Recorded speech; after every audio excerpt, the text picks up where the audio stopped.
होना निश्चित तौर पे हमारे लिए एक सेटबैक है, लेकिन उससे हम लोग सीखेंगे और बेहतर करने की कोशिश करेंगे। जी अर्चना जी। बिल्कुल योगेश मिश्रा जी, अभी देखिए क्योंकि उपचुनाव को भी हम जोड़ लेते हैं, फिर आने वाले चुनाव भी हैं। जब हमने महाराष्ट्र झारखंड की अगर हम बात करें तो वहां पर भी स्थिति कुछ डामाडोल लगेगी, लेकिन गठबंधन पर सवाल इसलिए उठ जाते हैं क्योंकि कांग्रेस के सहयोगी दल ये कह रहे हैं कि बहुत अति आत्मविश्वास था कांग्रेस का, जो नहीं होना चाहिए था और इसीलिए इस तरह की स्थिति भी रही। अब उनका हाथ में हाथ लेकर तो आप चलेंगे, ये तो कह दिया अखिलेश जी ने, लेकिन उधर आप 6 सीटों पर प्रत्याशी भी उतार देते हैं, तो कैसे बनेगी बात? ये साथ कैसे आगे बढ़ेगा? मतलब सिर्फ सहयोगी बन के रहिए, मिलने वाला कुछ नहीं है क्या? आदरणीय अर्चना जी, जी आपने एक बहुत जो इंट्रोडक्शन में बहुत एक ही हिट लाइन रखी कि क्या मोहब्बत की दुकान फीकी पड़ गई है।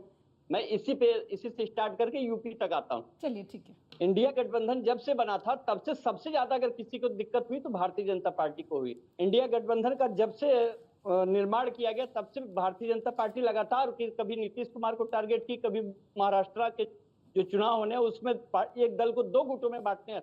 सबसे ज्यादा तकलीफ अगर किसी को दिया है इंडिया गठबंधन ने तो बीजेपी को दिया है, जिसका दर्द पूरे देश ने देखा। बीजेपी इंडिया गठबंधन से लड़ने के लिए संविधान को खत्म करने चली थी। इंडिया गठबंधन का उद्देश्य था, इंडिया गठबंधन के दल के लोगों का उद्देश्य था कि संविधान की रक्षा करनी है, जनता को साथ लाके। जनता ने विश्वास किया था, जनता ने विश्वास किया, तभी तो मोदी जी संविधान के को लेके बाबा साहब अम्बेडकर के सामने घुटने पे बैठ गए। 240 सीट लाने के बाद ये इंडिया गठबंधन की ताकत के साथ कोई फीकी नहीं पड़ी चमक, और साथ है और है। हम कह रहे हैं कि आप क्यों ऐसा एजेंडा सेट करिए? नैरेटिव कहीं नहीं है, खाली भारतीय जनता पार्टी के ऑफिस में और फिल्म सिटी में तो 2 जगह चल रहा है कि गठबंधन फीका पड़ रहा है। गठबंधन की चमक बरकरार थी, ठीक है, हम हार गए तो क्या हुआ? मैडम 1% वोट का अंतर है, मात्र 1% वोट का अंतर है। कोई ऐसा नहीं कि 90 की 90 ले गए बीजेपी वाले, ऐसा नहीं कि 90 की 90 ले गए। अरे हमने कड़ी टक्कर दे दी साहब, हालत खराब कर दी भारतीय जनता पार्टी की इंडिया गठबंधन ने। तो क्या बोलती है साहब, 1% वोट कोई मायने नहीं रखता। ठीक है, हार गए, हार से किंचित डर नहीं। और उत्तर प्रदेश में हमारे साथ कांग्रेस थी है और लड़ेंगे। क्यों खराब कर रहे हैं आप? अभी तो घाव लगा, उन्हें मरहम लगा लेते, नमक काहे छिड़क रहे हो?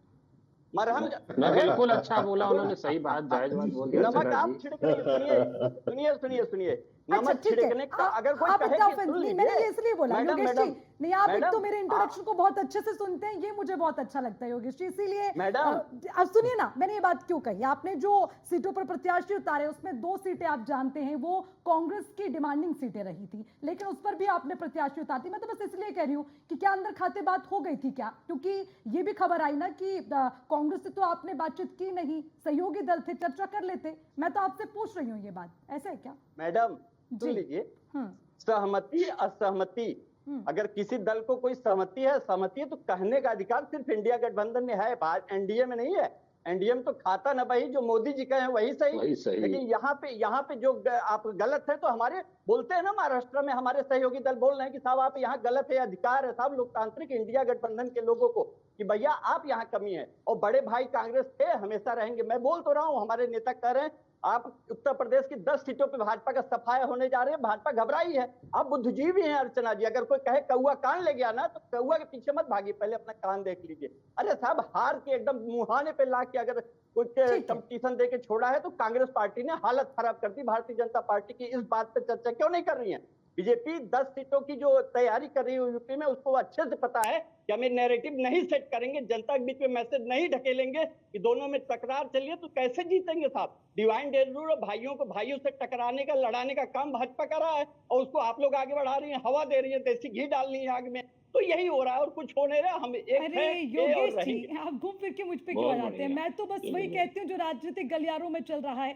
ठीक है प्रदीप जी मैं लूंगी आपसे, मैंने 1 मिनट आप थोड़ा इंतजार करिए।